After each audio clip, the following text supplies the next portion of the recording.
A mulher com quem eu ia me casar terminou comigo por mensagem de texto. Não foi numa conversa, não foi olhando nos meus olhos, foi por mensagem, no meio da minha quimioterapia, quando eu estava careca, 60 quilos, vomitando sangue e lutando para não morrer. A mensagem dizia, com todas as letras, eu te amo, mas não consigo me ver cuidando de alguém tão doente a longo prazo. Eu li aquilo 3 vezes para acreditar. E o que ela não sabia, o que ela tinha esquecido completamente, é que aquela mensagem foi a decisão mais cara da vida dela. Mas deixe eu começar do começo, porque você precisa entender quem era eu antes de tudo isso. Eu sou viúvo. Perdi a minha primeira esposa quando os meus filhos tinham 1 e 3 anos de idade. Foi a coisa mais dura que já me aconteceu, e por muitos anos eu simplesmente fechei o coração. Criei meus filhos sozinho, trabalhei, segui em frente, mas não deixei mais ninguém entrar. Até que eu a conheci. A gente se conheceu já adultos, já feitos na vida. Os dois eram profissionais estabelecidos, cada um com a sua casa, cada um com uma filha em casa. A filha dela tinha 11 anos, a minha tinha 16. Foi a primeira vez, em mais de uma década, que eu olhei para alguém e pensei,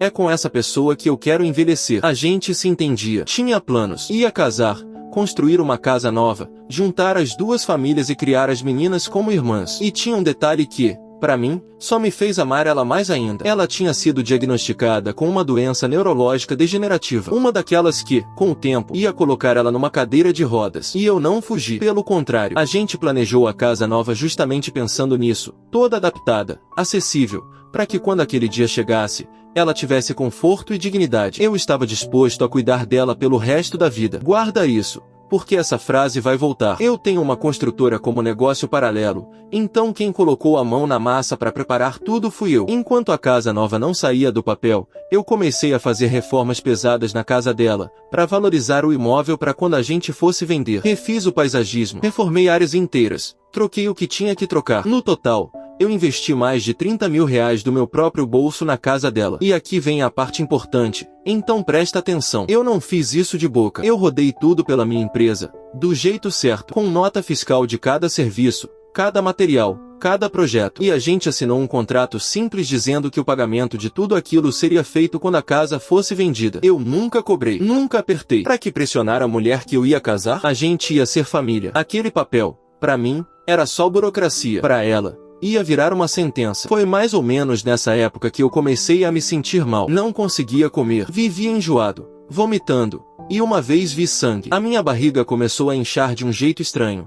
O que não fazia sentido nenhum, porque a gente comia super limpo e treinava todo dia. Alguma coisa estava muito errada. Fui ao médico, comecei a fazer exame atrás de exame. Depois de 1 mês de exames e uma biópsia, veio o veredito. Eu tinha um tumor do tamanho de uma bola de golfe no estômago. Câncer. Eu ia precisar começar quimioterapia e radioterapia imediatamente. Em questão de semanas, a minha vida virou de cabeça para baixo. O tratamento me destruiu por dentro, como destrói qualquer um. Eu, que era forte, que treinava todo dia, fiquei um trapo, fraco, enjoado, sem cabelo, dependente. E no começo, eu juro, eu achei que tinha ganhado na loteria do amor. Ela estava ali, passava os fins de semana ajudando na minha casa, dormia lá quase toda noite. A filha dela e a minha estavam sempre juntas. A nossa casa estava mais cheia do que nunca. Eu olhava para aquilo, no meio do pior momento da minha vida, e pensava, essa é a mulher que vai segurar a minha mão até o fim. Essa é a recompensa por eu ter aberto o coração de novo. Como eu sempre fui prático, eu sentei com ela e propus uma solução para tirar o peso financeiro das costas dela. Eu disse, vamos colocar uma das nossas casas à venda e morar juntos até a casa nova ficar pronta. Eu tinha um seguro de vida bom,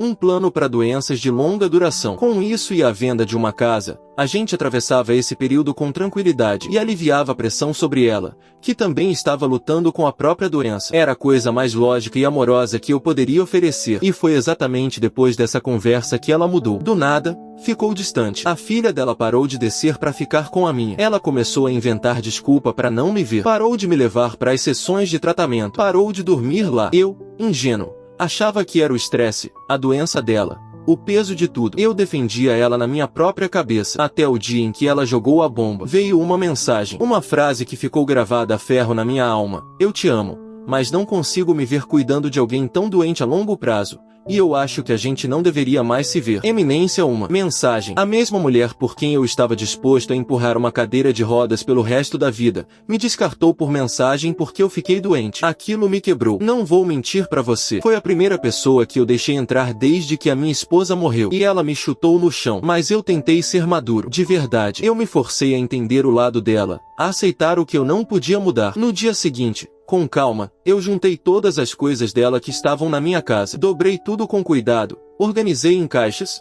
coloquei na caçamba da minha caminhonete. Decidi levar até a casa dela e deixar na varanda dos fundos enquanto ela estava no trabalho, só para evitar qualquer encontro constrangedor. Eu queria terminar aquilo com dignidade. Cheguei na casa dela, dei a volta. Passei por baixo da cobertura da varanda dos fundos. Abaixei para apoiar uma das caixas no chão. E foi quando eu levantei os olhos e olhei pela janela da sala. Lá dentro, no sofá, estava ela, transando com um homem. E não era um homem qualquer. Era o amigo de infância dela. Um cara que ela me apresentou. Com quem eu jantei, com quem eu bebi, com quem a gente viajou de férias junto com a namorada dele. Ali, naquela varanda, segurando uma caixa com as coisas dela, eu senti o chão sumir pela segunda vez. E sabe o que eu fiz? Nada. Eu não gritei, não bati na janela, não dei a ela a satisfação de me ver destruído. Eu pousei a caixa em silêncio, voltei para minha caminhonete e fui embora. Mais tarde, mandei uma mensagem educada e fria dizendo que as coisas dela estariam na varanda lateral da minha casa, para ela buscar quando fosse conveniente. Só isso. Por dentro, eu estava em pedaços. Mas por fora, eu tinha decidido uma coisa.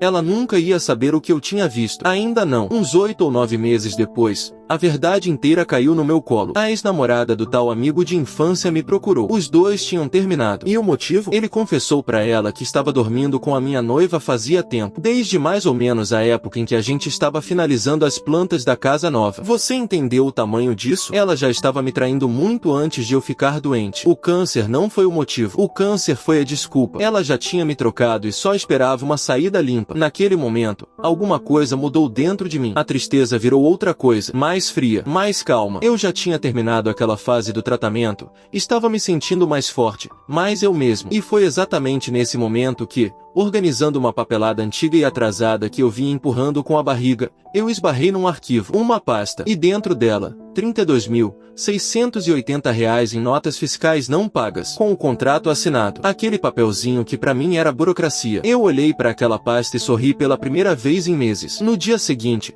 tudo aquilo foi parar nas mãos do meu advogado, para registrar a dívida em cima da casa dela. E eu não poderia ter feito isso num momento melhor. Por quê? Adivinha? Ela estava prestes a colocar a casa à venda. A casa que eu reformei, valorizei, com o meu dinheiro e com as minhas mãos, enquanto planejava uma vida com ela. Com 19 meses de juros acumulados sobre a dívida, mais os honorários do advogado e o acordo de que tudo seria quitado na venda da casa, a conta ficou pesada. Quando a casa finalmente vendeu e ela quitou o financiamento que ainda tinha e a minha dívida, sobrou para ela mais ou menos R$ 10.000. Só isso. De tudo, a mulher que me largou doente para ficar com o meu dinheiro e com o meu amigo, terminou com migalhas na mão. E aí o castelo de cartas desabou de vez. Ela teve que desistir de comprar a casa nova que já tinha escolhido. Teve que sair do emprego, porque a doença dela avançava e ela não aguentava mais o ritmo. Acabou se mudando para a casa da filha mais velha, dividindo espaço com o genro e 2 netos, e passou a viver de auxílio por invalidez. A vida confortável que ela tinha jogado fora um homem que a amava para manter, simplesmente evaporou. Pouco mais de um ano depois, eu esbarrei com ela, e foi impossível não notar. Ela parecia ter envelhecido 20 anos. Estava na cadeira de rodas, exatamente aquela que um dia a gente tinha planejado uma casa inteira para acomodar. A gente trocou 2 palavras educadas, breves, e eu me despedi e segui o meu dia. Eu não disse nada. Não precisava. A vida já tinha dito tudo por mim. Mas a história não acabou aí. Poucos dias depois,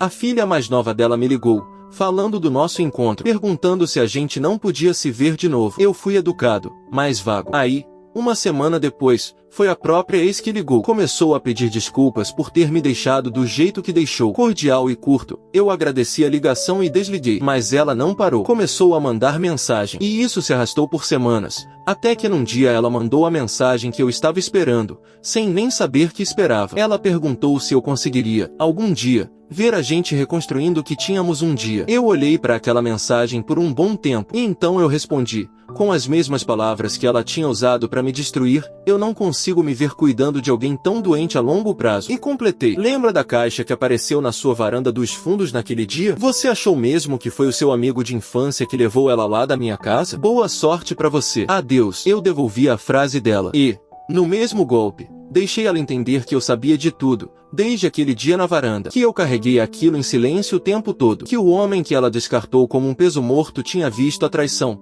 engolido e ainda assim escolhido a dignidade, até a hora certa de cobrar a conta. Olha, eu não vou bancar o santo. De vez em quando me bate uma pontinha de culpa, mas é pouca. E é rara, porque no fim das contas, eu não inventei nada, não roubei nada, não menti pra ninguém. Eu só cobrei uma dívida que era minha por direito, no papel, com nota fiscal. A traição foi inteirinha dela. A frieza foi dela. A escolha de abandonar alguém doente pra ficar com o dinheiro dele foi dela. Eu só deixei que as escolhas dela tivessem o preço que mereciam. Porque é assim que funciona. As pessoas mostram quem realmente são quando você está caído no chão. Quem fica, fica de verdade. E quem te abandona no seu pior momento, achando que você nunca mais vai levantar, não pode se surpreender quando você levanta, sacode a poeira, e a conta dos atos dela bate na porta. Eu abri o coração. Fui traído, fui descartado doente. E ainda assim, no fim, foi a justiça que sentou à minha mesa. Me conta aqui embaixo, no meu lugar, você teria perdoado, ou teria cobrado cada centavo igual eu fiz? Deixe o seu like, comenta a sua opinião,